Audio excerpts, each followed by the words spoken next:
Warning: the Savage Nation contains adult language, adult content, psychological nudity. Listener discretion advised.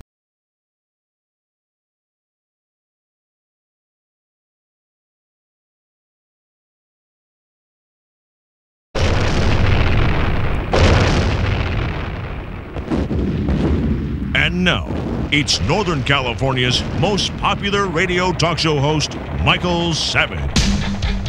Well, in Basra, British troops in the south making some gains in there. They pushed closer to the city center today, and they took the opportunity to clean up a little bit right there, getting rid of at least one of the many statues of the dictator.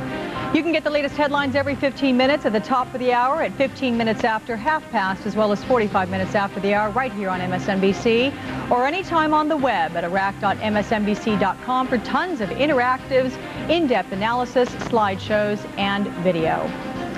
Usually at this time on Saturdays here on MSNBC, you will see The Savage Nation with radio talk show host Michael Savage. Savage is the author of the best-selling book as well by the same name. While we continue to cover Operation Iraqi Freedom, we do want to take a moment and get his take on war coverage, as well as the new Bush quarantine order. We're expecting some colorful stuff as usual from you, Michael. And let's get right to this quarantine order from the president with regard to SARS. What are you thinking about that? Because the president's saying, okay, we have some people that may be sick and it may be highly contagious, so we ought to preserve the right to put them into quarantine if need be. Well, on the face of it, that makes sense. However, we've better slow down. First of all, we keep hearing in the media that this is a mystery illness, mysterious illness. If it's a mysterious illness, how do you quarantine people without a definitive diagnosis? What if a person simply has a severe flu, Alex, and what are we going to do? Oh, Joe, my neighbor, is coughing. He just came back from China. Call up the CDC, and health officers will come in and quarantine him. Very, very dangerous to give this much authority to so-called government officials. Now, don't get me wrong. I know the value of quarantine, and it should be used when you have a definitive diagnosis for an illness. Thus far, I don't think we can definitively diagnose SARS. Secondly, we know where it's coming from. The locus of infection is in a region of China. The thing to do is to stop all travel from that region. And secondly, don't let anyone who comes in from that region stay here. Send them right back to China. That's the first thing you do. And let me just qualify my statements. And I have to do it. In the media, I have a PhD in epidemiology and nutrition from the University of California at Berkeley. So I've studied epidemics for a long time. On the surface, quarantine sounds good. Yes, it'll from the University of California at Berkeley. So I've studied epidemics for a long time. On the surface, quarantine sounds good. Yes, it'll protect us, but it's granting an awful lot of power to so-called government officials. Who are they?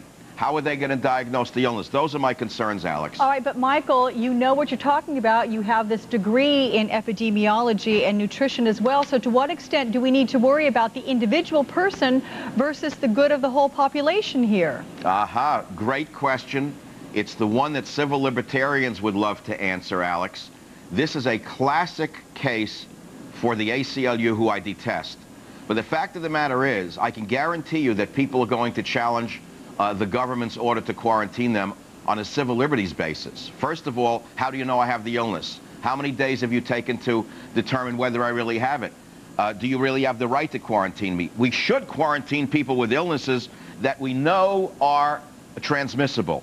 Diphtheria, infectious tuberculosis, plague, smallpox, yellow fever, and others. We know that. That's very good. But I want to make another distinction that's very important. A lot of people say, why don't we quarantine people with AIDS? Why didn't we do that for 20 years? Well, the reason is we shouldn't. There's a huge difference between an illness such as SARS, which is probably just another variety of Asian flu. SARS, or Asian, any variety of flu-like syndrome like this, is very easily transmitted. AIDS is not easily transmitted. You almost have to go out of your way to have that virus transmitted to you. Otherwise, we'd all have the virus by now. So that's why you don't quarantine anyone with AIDS, unless they're knowingly transmitting the illness. On the other hand, when you have something that's easily transmitted, such as SARS, sure, you have to put dramatic steps in place, and sure, you have to worry about the entire population. But what about misdiagnosing? What about jumping the gun with people who just have an extreme flu? That's what concerns me, and also the granting of so much power to federal health officials. Those are the issues that I think need to be discussed a little further. And very quickly, Michael, do you take any solace in the fact that officials say at this point they don't have plans, at least, to implement any kind of quarantines? Well, then why did President Bush sign an executive order on Friday? This is doublespeak. On Friday, he passes an executive order granting federal health officials the right to do it. And then what, on Saturday they say we're not really going to do it? I don't know what's going on here, but it doesn't sound as though this was carefully thought out. Michael, let's switch subjects a wee bit here. War coverage, talking about the journalists that have been given away too much detail. We have Geraldo Rivera of Fox News, and then the former MSNBC correspondent who really was working for National Geographic Explorer, Peter Arnett. Give me your thoughts on this. Well, we've named him Benedict Arnett on my website, michaelsavage.com. We've dressed him up in a Revolutionary War outfit because there's no question he's always been a suspect. Going back to the baby milk factory days, Alex, as we all know. Everyone said, what is he doing featuring a baby milk factory? Whose side is he on? Well, we all forgot that. Then he was doing this extraordinary coverage for National Geographic and for this network. And then he went over to the other side, clearly, in the minds of any neutral observer, by broadcasting from Iraqi TV. Well, he's gone a step further. According to News Today, as you well know, he's now reporting for Arab channel Al Arabiya.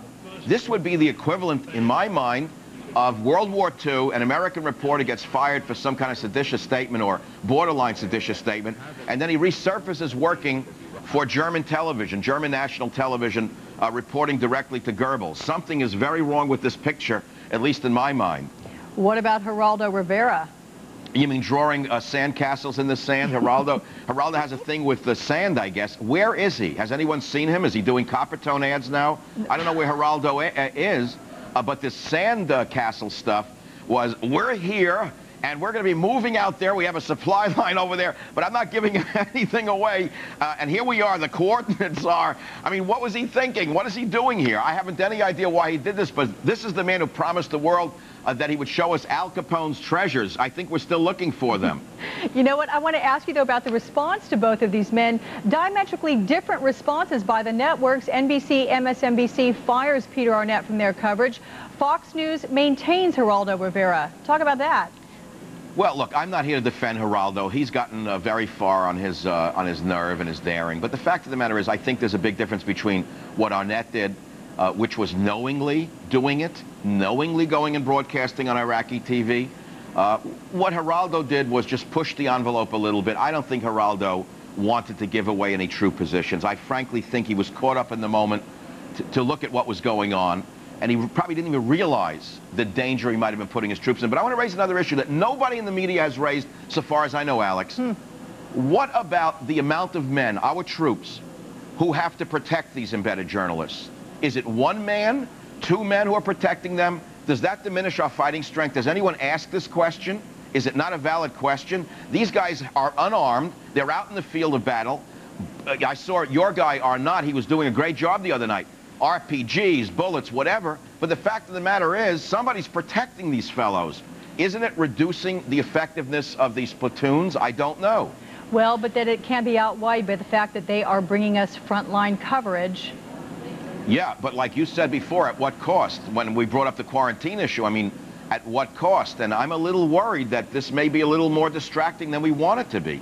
All right, Michael, we love your insights and your input, and we're going to have more of a conversation with you in just a little bit, so I hope you'll stick around for that, everybody. We'll be talking politics. Should get fiery.